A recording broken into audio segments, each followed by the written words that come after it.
It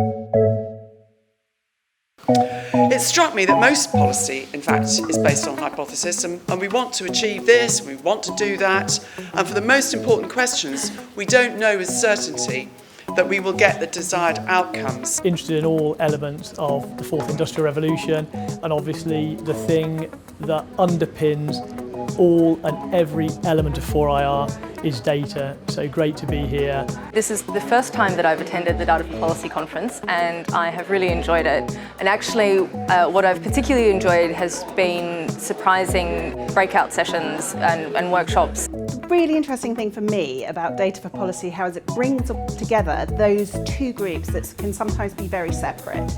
The data side and the actual practical application of the policy side. An important challenge that was brought up in this conference is how to involve the common citizen, because people are usually afraid of this.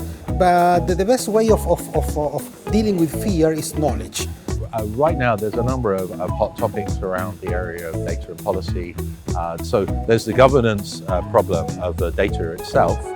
So that's an interesting set of challenges, like privacy considerations, explainability of results from machine learning, for example. We have an increasing amount of data, an increasing amount of expertise, but that expertise has not historically been in the policy and policy analysis space.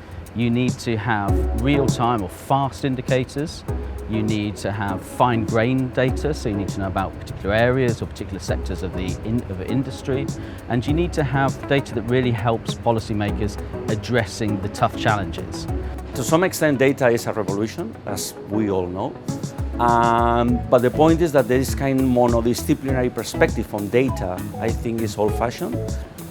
The impact that I see coming out from Data for Policy are mostly all the people that I'm meeting and all the connections that's happening here.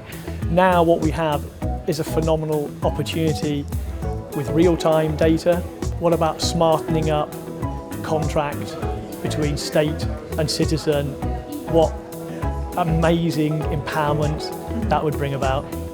We as private sector are incentivized to work with policymakers, sometimes understanding that we cannot share the data of all members because there are privacy issues and competition issues, etc. But how can we move forward and to overcome those obstacles so that everyone can benefit from the data we have?